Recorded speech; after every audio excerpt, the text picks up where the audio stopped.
Tentu saja lemari, di dalam lemarinya tidak taruh di luar ya. Taruh di mana?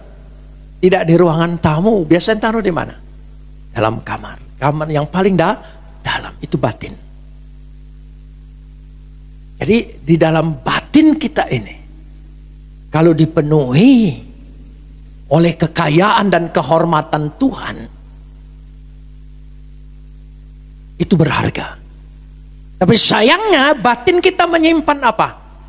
Iri hati, sakit hati, dendam, kebencian.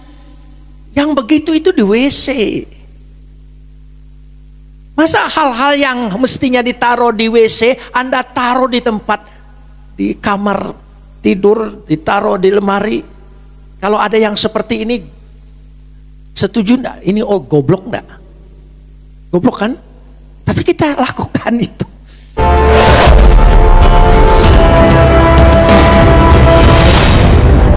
Mari kita berdoa. Besem ha'ab we haben we ruah hakodes Elohe Echad. Dalam nama Bapa, Putra dan Roh Kudus, Tuhan yang Esa. Bapa di sorga, kami memuji dan mengucap syukur kepadamu atas segala kasih, karunia, anugerah, limpah rahmat dan berkat, atas segala perkenanan Tuhan dalam hidup kami, pemeliharaanmu, penyertaan kasih setiamu, perlindunganmu yang terus-menerus menaungi perjalanan hidup kami. Untuk itu kami mau menaikkan ucapan syukur kami yang tak terhingga kepadamu. Seraya senantiasa menyerahkan diri kami di hadapan Engkau, sebab di dalam Engkau kami akan terpelihara dengan sempurna, karena Engkau adalah pemelihara kekal. Saat ini di tengah-tengah persekutuan ibadah kami, di hadapan hadirat Tuhan yang telah turun memenuhi, meliputi kami ingin meneduhkan hati kami, menundukkan pikiran kami kepada otoritas kedaulatan firman-Mu. Karena firman-Mu itulah yang mengandung segenap kebenaran dan janji-Mu yang akan Kau berikan bagi kami untuk menjadi milik kami.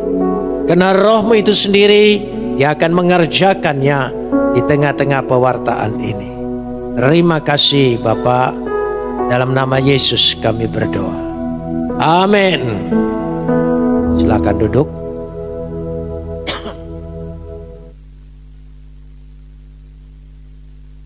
Shalom.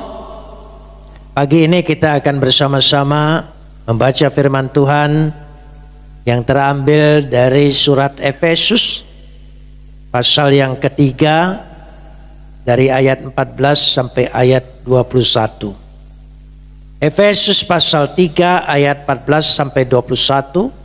Kita akan membacanya saling syahud bersautan. Saya awali ayat 14, lalu jemaat jawab 15, dan seterusnya saling ganti bergantian sampai tiba pada ayat 21. Itulah sebabnya aku sujud kepada Bapa. Ayat 15. Yang daripadanya semua turunan yang di dalam sorga dan di atas bumi menerima namanya. Aku berdoa supaya Ia menurut kekayaan kemuliaannya menguatkan dan meneguhkan kamu oleh Roh-Nya di dalam batinmu, sehingga oleh imanmu Kristus diam di dalam hatimu dan kamu berakar serta berdasar di dalam kasih.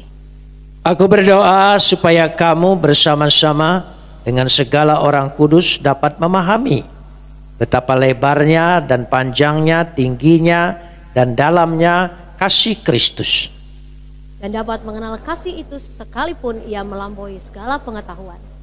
Aku berdoa supaya kamu dipenuhi di dalam seluruh kepenuhan Tuhan. Bagi Dialah yang dapat melakukan jauh lebih banyak daripada yang kita doakan atau pikirkan, seperti yang ternyata dari kuasa yang bekerja dalam kita. Bagi Dialah kemuliaan di dalam jemaat dan di dalam Kristus Yesus turun-temurun sampai selama-lamanya. Amin. Kapot leha Adonai Elohenu, kapot leha. Segala kemuliaan ya Adonai Tuhanku, kemuliaan bagimu. Saudara yang dikasihi Tuhan, saya mengambil contoh doa Paulus untuk tema kita bulan ini, Heart Altar. Yaitu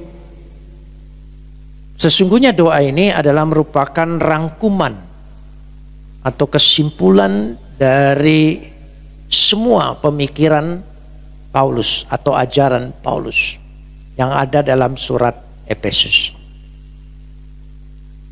Sudah barang tentu di sini Paulus menunjukkan sikapnya ketika dia berdoa. Dikatakan dia berlutut atau menekuk lututku, menunjukkan sikap yang merendahkan dirinya. Sikap penghormatan terhadap raja. Mungkin secara praktek kita tidak lakukan itu. Tetapi saya percaya hati kita harus berseperti itu. Bahwa setiap kita berdoa, kita bercakap kepada Tuhan Bapa di sorga, itu sungguh-sungguh menghormati dengan sepenuhnya. Dan ditujukan kepada Bapa. Yaitu dikatakan di sini kepada proston patera, kepada Bapa. Sesungguhnya naskah kuno dalam bahasa Yunani ada kata tambahan tau kurio hemon Yesus Kristus. Seperti King James juga menerjemahkan itu. Saya tidak mengerti kenapa lembaga Alkitab menghilangkan ini. Supaya jelas kepada Bapa di dalam Kristus Yesus. Sebab tanpa Yesus Kristus kita tidak akan mengenal Bapa kita, Tuhan yang benar. Hanya melalui Yesus. Sebab selain Yesus itu baru asumsi, perkiraan atau pemikiran manusia. Sebodoh-bodohnya manusia percaya ada kekuatan gaib di luar dirinya. Karena itu banyak penyembahan-penyembahan dalam bentuk-bentuk animisme. Dan lebih maju lagi, mungkin dalam konsep-konsep teologis. Tetapi tidak seorang pun dapat mengenal Bapa dengan benar kalau tidak melalui Yesus Kristus. Karena hanya Yesus yang datang dari diri Bapa. Itu penting sekali. Itu prinsip yang harus kita lihat. Paulus menjelaskan pada ayat 14 ini, kata awalnya ini sesungguhnya kata-kata kunci, yaitu itulah sebabnya, dikatakan itulah sebabnya, tautoharin, karena itu berarti ada alasan yang sebelumnya. Kata tautoharin ini berkaitan sekali dengan ayat yang ke-22, pasal 2 ayat 22. Pasal 2 ayat 22. Di dalam Dia kamu juga turut dibangunkan menjadi, tolong sambung, tempat kediaman Tuhan di dalam roh. Kita berbicara hati kita. Bagaimana bisa menjadi tempat kediaman tuh?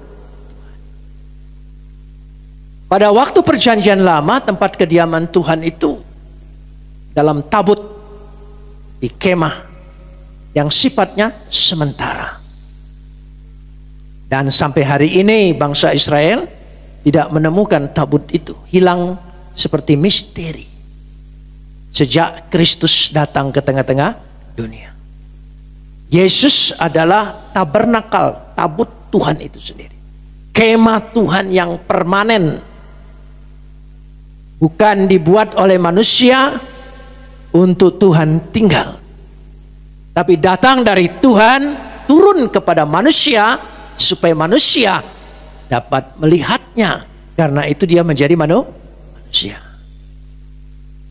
Dan itu tabut Tuhan. Dan setiap orang yang menerima Yesus Kristus, hatinya melalui roh Tuhan Tuhan tinggal dalam diri kita. Jika engkau di dalam aku dan aku di dalam engkau. Jadi bagaimana kita sekarang membangun hati kita menjadi tempat kediaman Tuhan.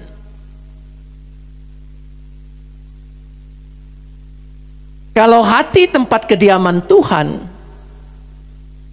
yang ada sukacita, percaya, damai sejahtera. Selagi kita gelisah, khawatir, kecewa, marah, sakit hati, berarti hati kita belum menjadi tempat Tuhan. Kita ingin sekali bebas dari rasa sakit hati, kecewa. Satu-satunya mulai dengan tema kita, menyediakan hati kita menjadi tempat kediaman Tuhan. Kalau menjadi tempat kediaman Tuhan, penuh kepercayaan, penuh keyakinan, sukacita, penuh harapan, jauh dari kekecewaan. Meskipun kadang-kadang sakit hati mendekati, tapi dia tidak sampai melukai. Dia akan segera hilang. Karena sekali lagi menjadi tempat kediaman Tuhan. Sekali lagi tempat kediaman. Saudara mengerti tempat kediaman permanen. Bagaimana khawatir, sakit hati dan lainnya akan tinggal secara permanen di hatimu? Tidak mungkin. Karena akan dilawan. Karena itu tempat kediaman Tuhan. Oleh sukacita Tuhan, damai sejahtera Tuhan, harapan-harapan yang Tuhan janjikan, penuh dengan janji-janji itu Tuhan. Itu rahasianya. Jadi bukan sekedar beragama dan hati kita percaya. Tapi mari kita tingkatkan lagi. Hati kita menjadi apa? Tempat kediaman Tuhan secara roh. Tuhan diam secara roh. Tuhan tinggal. Karena itu jelas sekali. Itu dari kata harin. Kata harin tadi. Karena berhubungan sekali menjadi tempat kediaman Tuhan. Katoi, keterion, tau, Katoi, keterion, tau. Jadi tempat kediaman Tuhan. Bukan tempat mampirnya Tuhan, bukan tempat singgahnya Tuhan, bukan. Tuhan mampir di hati kita saat kita sedang beribadah memuji Tuhan, sebentar hilang. Jadi kita ingin katoi keteren tu teon, menjadi tempat kediaman Tuhan. Itu yang pertama. Karenanya, dan ini, kalau ini sudah menjadi tempat kediaman Tuhan, kenapa tidak? Dia di dalam kita, kita di dalam dia. Ya, dahsyat sekali. Karena itu, dilanjutkan ayat 15. Yang daripadanya, ex-how, jadi ada sesuatu yang keluar dari Tuhan, ex-how. Semua turunan. Kata turunan itu memakai bahasa patria. Patria itu bahasa Yunaninya diterjemahkan juga bapak. Jadi turunan bapak. Sementara yang lain kata patria diterjemahkan juga keluarga. Keluarga dari bapak. Karena kita berasal dari satu bapak. Bisa dimengerti maksudnya? Jadi ada sesuatu karena apa yang keluar dari Bapa sehingga kita menjadi anaknya, menjadi keluarganya, menjadi satu turunan genetika. Kita ini satu genetika. genetika Bapa. Amin. Satu genetika. Sesuatu. Karenanya Yesus itu mencurahkan darahnya. Jadi ketika kita mengingat pengorbanannya, tubuh dan darahnya, kita diingatkan ada yang exhau, yang keluar dari Bapa, yaitu genetikanya, sehingga menjadikan kita sebagai turunan. Keluarga berasal dari satu Bapa. Di sini untuk menunjukkan, ya, dan itu terhubung turunan itu, baik di bumi maupun di surga. Di bumi dan di surga. Kenapa demikian? Karena untuk menunjukkan Paulus ingin menekankan di dalam pemahamannya dalam mengirim surat ini betapa kekalnya kita. Karena satu genetika dengan Bapa. Tuhan kita kekal tidak? Bapak kita kekal tidak? Masa anaknya tidak kekal? KW. Asli. Amin. Ya, ini penting sekali. Sehingga keyakinan iman nanti dikatakan situ, sungguh-sungguh kita percaya menjadi satu kekuatan dunamai. Ada kekuatan ilahi dalam doa kita. Keberanian kita menghampiri Dia dalam berdoa. Keberanian kita dalam berdoa untuk meminta, memohon. Keberanian anak kepada Bapa. Dan keyakinan anak kepada Bapa. Dahsyat. Anak sangat percaya kepada Bapa dia. Bapaknya bakal memenuhinya. Tidak mungkin dia ditolak. Keyakinan seperti ini. Sehingga hati kita yang menjadi tempat kediaman Bapa secara roh ini menjadi kekal. Itulah kepastian kehidupan kekal. Begitu banyak ayatnya. Dahsyat sekali. Tambah hari Tuhan bukakan firman Tuhan, betapa dahsyatnya Dia. Betapa hebatnya Dia. Apa hubungannya? Kita lanjutkan sekarang ini. Ya. Semua turunan di sorga dan di atas bumi untuk menerima apa? Namanya. Menerima namanya. Kita menjadi satu nama. Bagaikan kita hidup dalam suku-suku, dalam satu marga. Karena itu, pada ayat yang ke-16, apa dikatakan? Sebetulnya tidak ada dalam teks aslinya, maaf, tidak ada kata Paulus, aku berdoa. Tapi pernyataan Paulus yang penuh keyakinan, diyakini oleh penterjemah lembaga Alkitab, karena susunan di atas sudah doa Paulus, maka ditulislah aku berdoa. Tidak salah, tapi harus dimengerti ini adalah pernyataan keyakinan begitu tegas dari Paulus. Itu begitu susunan bahasanya. Dimengerti seperti itu.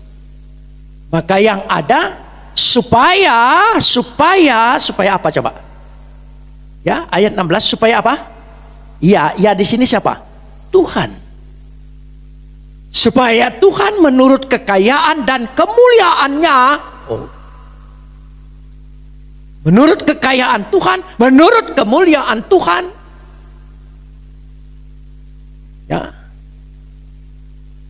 Supaya apa? Supaya Dia dapat memberi sebetulnya. Hina dohumen, supaya Ia dapat memberi kepadamu apa?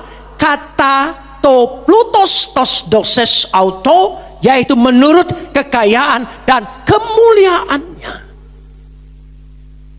Supaya Tuhan itu dapat memberi, Bapa itu dapat memberi. Kloromenos pada ayat yang lain memberikan warisan. Bapa, anak, kita menerima waris. Kita menerima waris. Sorga itu bagi kita bukan pahala. Sorga itu adalah waris. Hidup kekal itu bukan pahala. Hidup kekal itu adalah waris. Karena genetika tadi. Jaminan darah Kristus yang kekal itu menjamin kekekalan kita memiliki hubungan dengan Bapa dan menjamin kita untuk menerima semua warisan pemberian dari Bapa. Hina do humen, supaya ia dapat memberi apa? Kekayaan dan kemuliaannya. Katakan amin. Di kemuliaan bagi dia. Dahsyat. Paulus begitu jelas menjelaskan supaya kita beroleh kekayaan, kemuliaan surga. Karena itu apa yang kita harus lakukan dalam dunia ini? Berperilaku sesuai dengan genetika kita.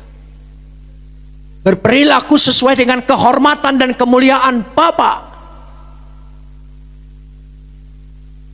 Bukan perlakuan-perlakuan baik untuk mendapat pahala, bukan. Tapi karena sepatutnya, karena identitasku sebagai anak, aku harus melakukan. Karena melakukan dari identitas namanya inherent. Harus melakukan itu. Jadi waktu kita melakukan, bukan kita ingin mendapat upah. Karena upah itu pasti bukan anak, pembantu, pekerja. Kalau anak tidak mengharapkan upah, bagian, warisan. Itulah yang dimulai.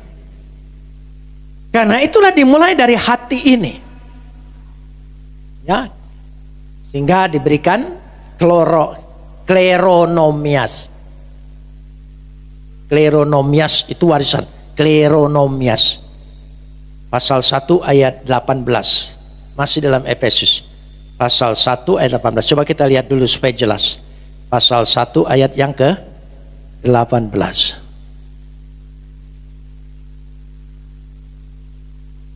Ya. Dikatakan di situ pasal 1 ayat 18. Apa?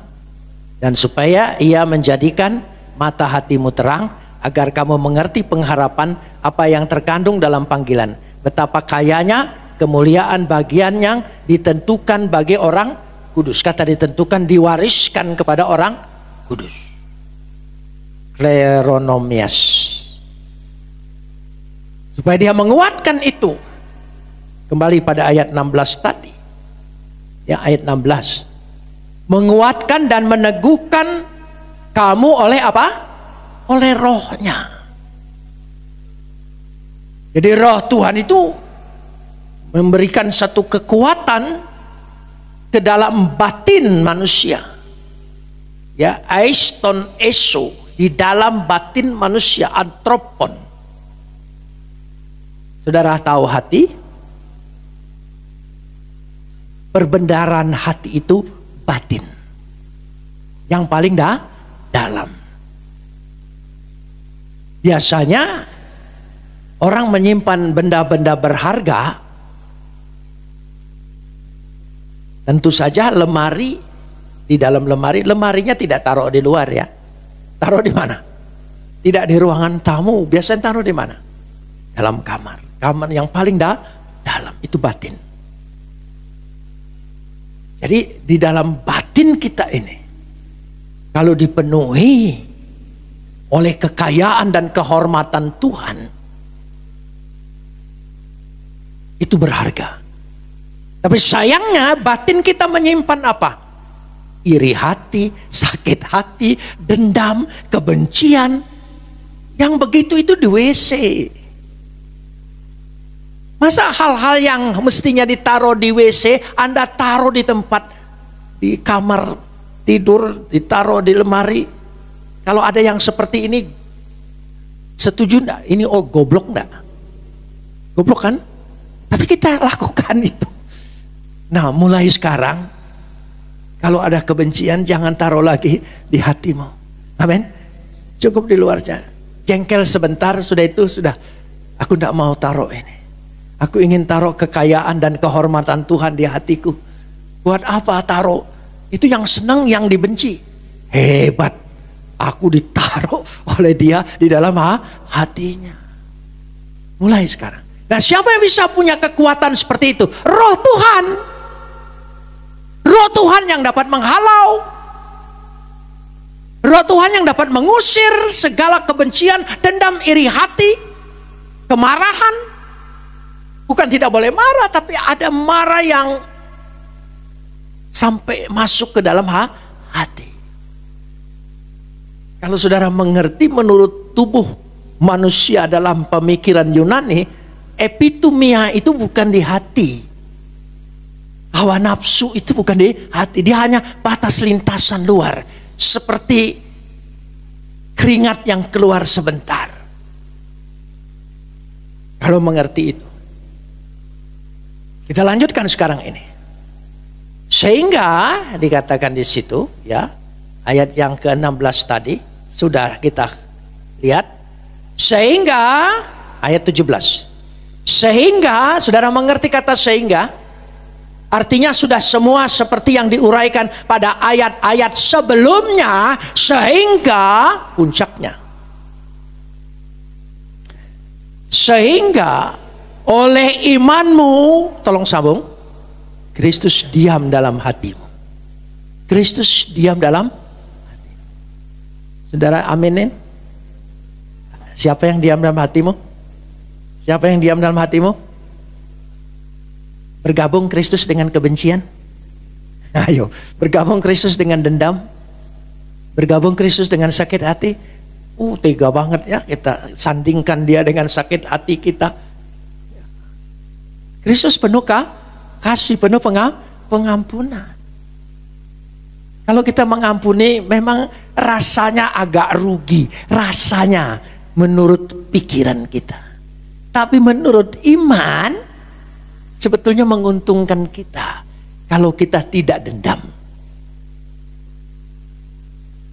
Bagaimana supaya kita mengerti? Nanti kita lihat lagi ayat bagus sekali. Paulus itu kalau menyusun sesuatu konsep teologisnya itu bagi saya mengagumkan sekali. Karena itu dia dibenci oleh orang lain. Saudara, karena dia bagus sekali. Ya, bagus sekali. Memang orang bagus selalu dibenci. Kita lanjutkan. Sehingga oleh imanmu Kristus diam dalam hati. Dan kamu apa? Berakar. Kristus diam. Katoi keteren. Nah, nyambung lagi dengan ayat tadi. Ya. Kamu berakar. Tolong sambung apa? Ya. Kamu ayat mana tadi? Sehingga Kristus kamu berakar dan berdasar di dalam kasih. Ada dua kata, berakar dan berdasar. Erizomenoi, ya, itu berakar, berdasar. Tetelmeliomenoi. Berakar berarti mengambil perumpamaan sebuah pohon. Ya, berakar. Berakar harus dalam. Berdasar mengambil perumpamaan bangunan. Secara iman, fondasi kita di dalam firman Tuhan, kita harus berakar dalam Kristus. Dalamin terus pengertian tentang Kristus. Waktu baru bertobat sampai hari ini, tidak mendadak waktu bertobat saya punya pengertian seperti ini. Tapi terus Tuhan berikan pendalaman. Sehingga mengerti. Ya, berdasar berarti ada satu pondasi yang sama kita bangun, yaitu hubungan kita sesama manusia di dalam rumah Tuhan, di dalam gereja. Jadi dua, secara pengajaran kita harus sungguh-sungguh berakar pada firman Tuhan. Katakan amin. Ya, saya tidak ingin membahas dogma. Dogma itu lebih banyak pemahaman orang, tapi firman Tuhan. Lalu bangunan. Gereja ini sebuah bangunan. Bangunan yang kita bangun bersama, bukan gedungnya, tapi persekutuannya. organnya, punya dasar yang sama, punya fungsi yang berbeda, punya bentuk yang berbeda. Tidak soal, itu satu bangunan. Masa WC-mu sama dengan kamar tidur kita? Tapi kalau orang kaya, saya pernah lihat WC-nya pakai AC loh. Waduh, saya bilang ini baunya ngubek-ngubek di sini semua ya. Jadi cepat keluar jadinya. Ya, tidak boleh lama-lama. Ya sudah, jadi kita lihat di situ. Sehingga kamu berakar di dalam, berdasar di dalam apa? Kasih. Kasih itu menjadi dasar, menjadi akar. Karena kasih Kristuslah kita diselamatkan. Karena kasih Kristus kita saling mengasihi satu dengan yang lain. Kasih.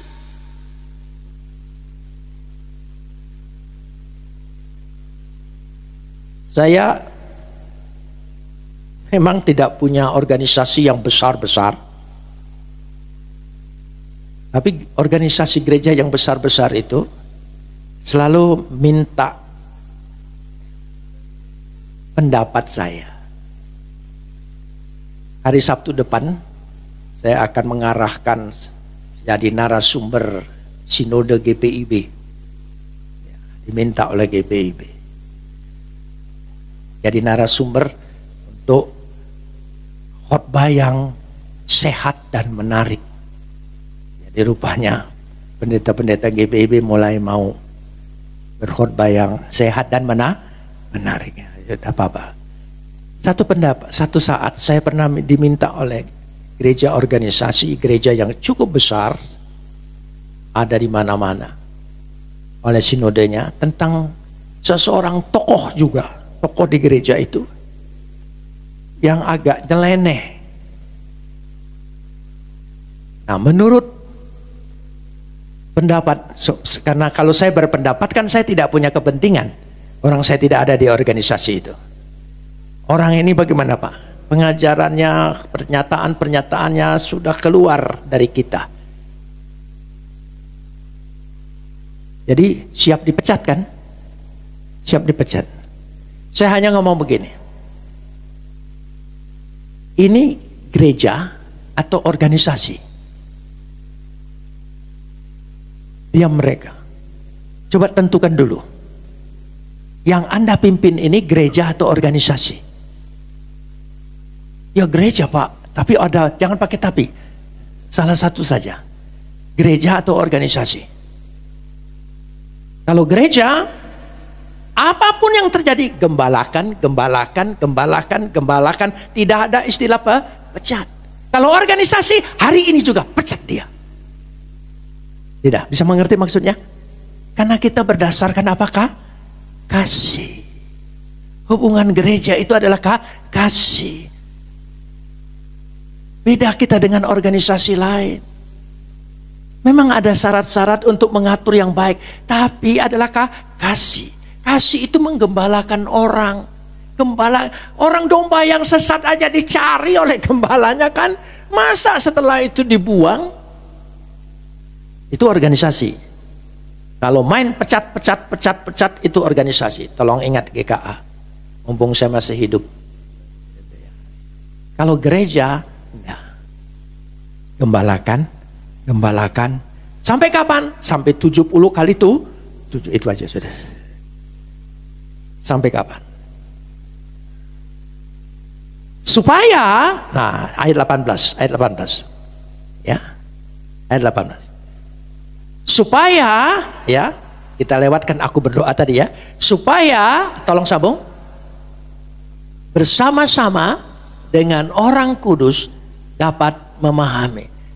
Supaya bersama-sama, jadi tidak sendiri-sendiri. Bersama-sama dengan segala orang kudus dapat apa?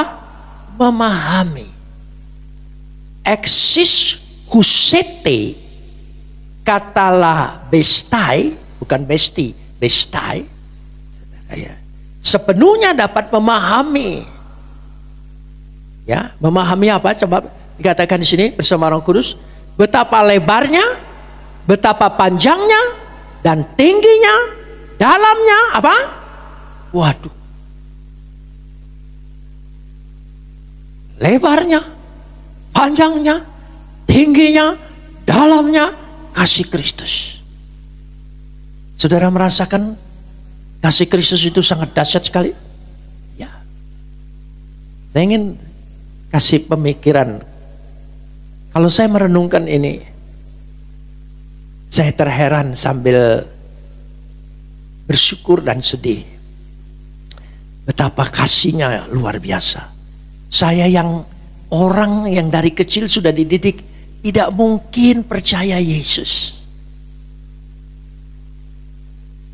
Saya didoktrin dengan segala hukum-hukum. Diberi pengertian untuk memusnahkan musuh. Dan tidak pernah berdamai. Karena itu saya tidak pernah punya teman Kristen. Tidak punya. Sangat-sangat. Fanatisme, radikalisme. Bukan hanya saya yang dididik. Saya mendidik lagi. Ini bulan puasa. Boleh tanya Ibu Yusuf. 1 bulan penuh aku kader orang itu. Doktrin terus. Ayo. Kok bisa kasih Tuhan membuka hati saya untuk percaya Dia? Dahsyat, tak terukur, karena begitu dalamnya, begitu panjangnya, begitu lebarnya. Itu saya yang dari tidak percaya menjadi percaya, bisa mengerti tentang kasih itu. Karena saya ingat siapa saya dulu. Nggak mungkin jadi pengkhotbah di gereja. Enggak. Berkhotbah sudah, tapi tempatnya beda. Isinya juga beda. Penuh keberanian, musnahkan. Penuh kebencian. Tahun 66, Bandung Lautan Kaca. Penuh kebencian. Tapi Tuhan, saya kalau merenungkan, kok bisa ya? Jadi kalau bulan-bulan seperti ini suka dengar-dengar tetangga sedang, ya, itu bukan saya rindu, bukan. Saya justru, kok bisa ya saya? Kok bisa? Karena itu ayat tadi, betapa apa? Dalamnya, lebarnya, panjangnya, ya, tingginya. Nah sekarang saudara yang enggak punya pengalaman dengan saya ya, tapi coba saudara yang sudah Kristen turunan, ya, coba kalau tidak betapa dalamnya. Kalau ada limit saja Tuhan mengasihi dan mengampuni kita, habis kita, ya, kita tetap ada perbuatan salah, ada hati yang tidak tulus. Ayo jujur. Tapi Tuhan terus mengasihi kita. Dan sampai kapan? Tidak pernah habis. Dahsyat. Coba bersyukur buat itu. Amin saudara. Loh iya. Siapa yang bebas dari bohong? Ayo jujur. Itu pasti pembohong. Tapi Tuhan mengampuni kita. Tuhan mengasihi kita. Kita berdoa minta sembuh, masih dikasih sembuh. Kita minta rezeki, Tuhan masih kasih rezeki dengan kita. Tuhan minta kita supaya selamat dalam perjalanan, masih selamat. Mungkin yang dengar malaikat sudah bosan ya. Dia lagi. Ya, itu malaikat sudah bosan. Jangankan malaikat, setan pun sekarang sudah bosan ya, Tuhan. Tolong ingat, betapa besarnya, tingginya, dalamnya kasih siapa? Kasih Kristus. Dahsyat. Karena kasih yang begitu besar kita diselamatkan. Amin. Kita masih bisa bernyanyi bersama-sama, bersekutu. Amin.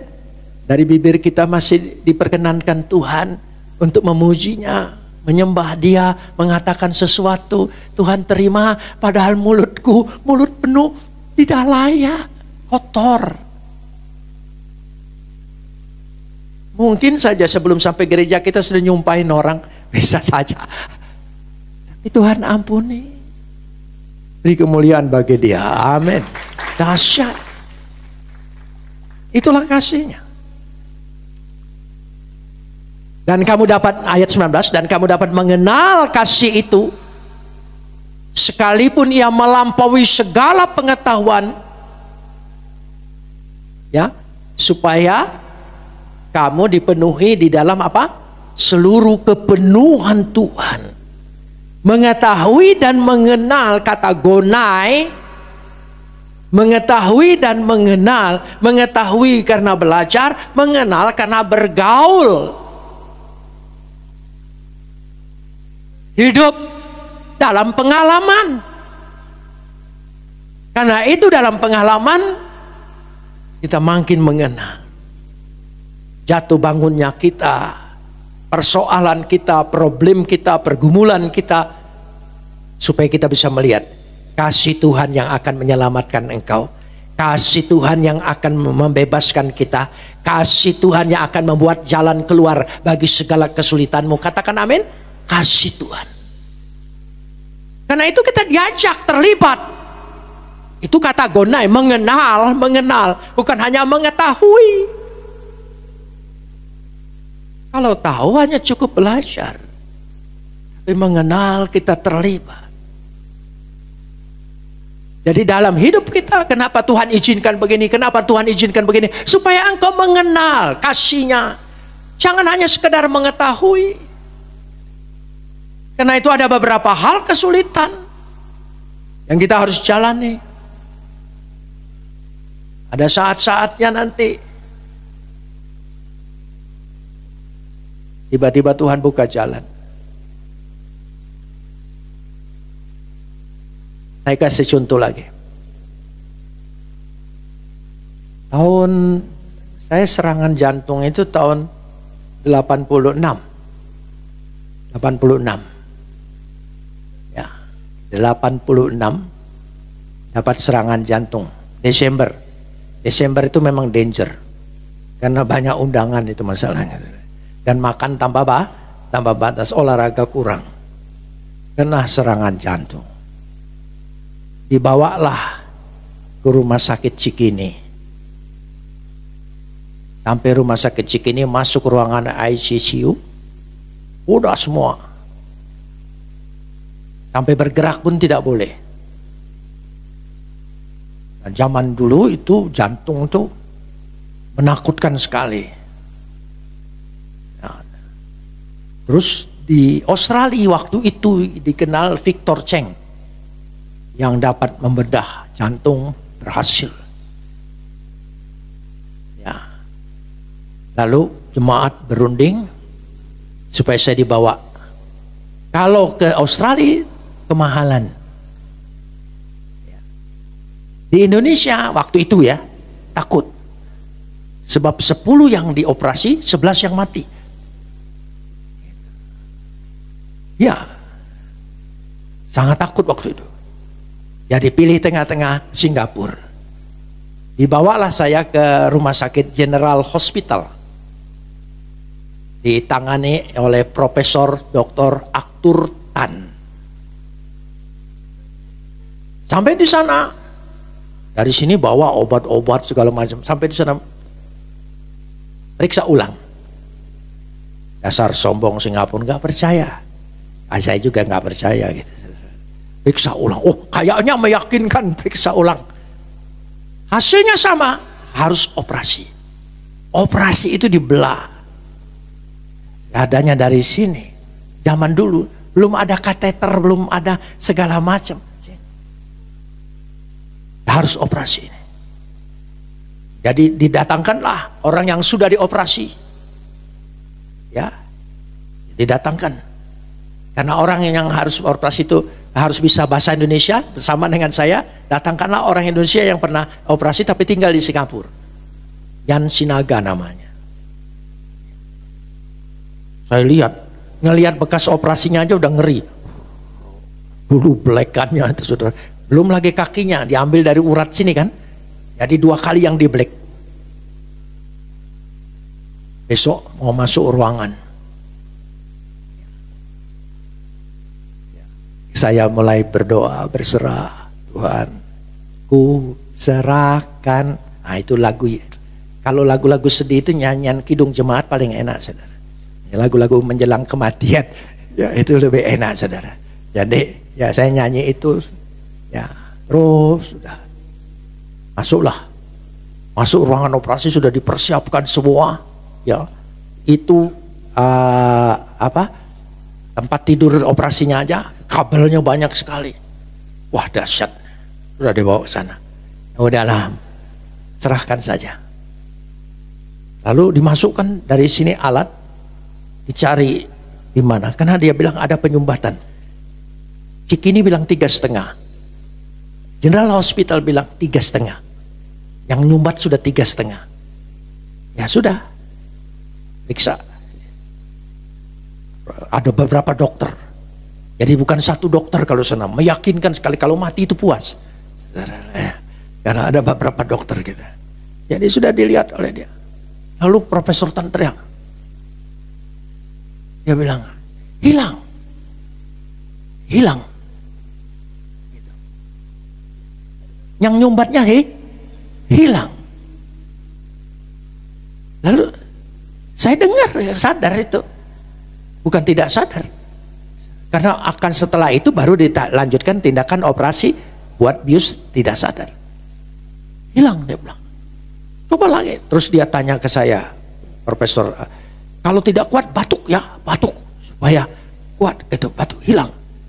Mestinya kan begitu mau dioperasi, penyumbatannya hilang. Mestinya saya bilang apa coba? Ayo. Puji Tuhan. Ini enggak, otakku begini. Jangan-jangan mesinnya rusak. Loh ya, ini manusia. Kita itu seringkali tidak bisa menerima mujizat itu begitu saja. Ada penyangkalan di otak kita ini. Ini akibat roh Protestan terlalu kuat di saya saudara. Selalu nyangkal. Dia bilang coba lagi ya, coba lagi. Wah dibalik lagi, coba. Ya. Mujizat. Praise the Lord. Ya, setelah itu hilang saya. Rupanya biusnya jalan. Ya, 6 jam kemudian baru Profesor Tan dengan dokter lain datang ke kamar. Wah, kamu mendapat miracle, mujizat. Hilang. Saya bilang, terima kasih Yesus. Kamu Kristen?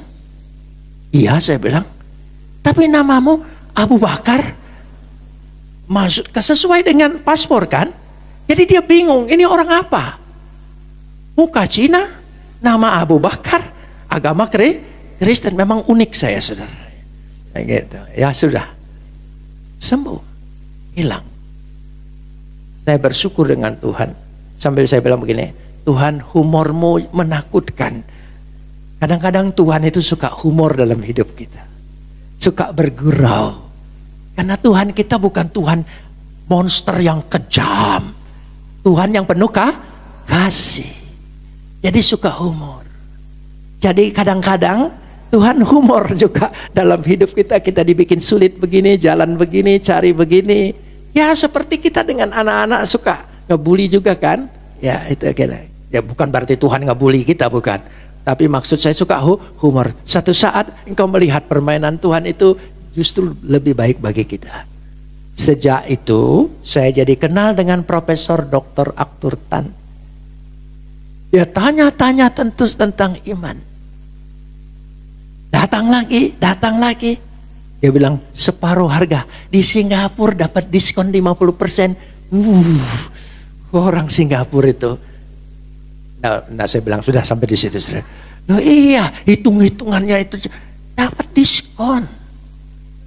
Karena gara-gara nama Abu Bakar, mujizat sembuh, puji Tuhan, nama Yesus itu.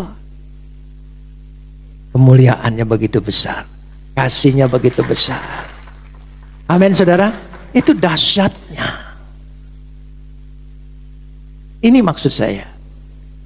Jangan berputus asa lebih dulu. Tapi tidak dipungkiri kita berproses. Supaya kita dapat apa? Mengenal kasih itu. Sekalipun ia melampaui segala pengetahuan, supaya kamu, tolong sambung, dipenuhi di dalam apa? Seluruh dipenuhi. Plerotete aish, kata aish itu ke dalam. Aish. Plerotete dipenuhi, aish dipenuhin ke dalam segala kepenuhan Tuhan dalam hidupmu. Untuk dipenuhi seluruh kepenuhan Tuhan, kita dibawa dalam pengalaman-pengalaman iman kita. Doa yang tidak jemu-jemu, memohon dan berharap. Amin, saudara. Percayalah, mujizat itu masih ada. Selagi Tuhan ada, mujizat selalu ada. Karena itu jangan takut apa yang harus kita hadapi. Kita sungguh-sungguh memuliakan Tuhan. Kita baca bersama-sama ayat 21. Bagi dialah kemuliaan di dalam jemaat dan di dalam Kristus Yesus turun-temurun sampai selama-lamanya. Amin. Bukankah doa Bapa kami juga diakhiri dengan doksologi seperti itu? Segala-galanya kepada Tuhan. Mari kita berdoa.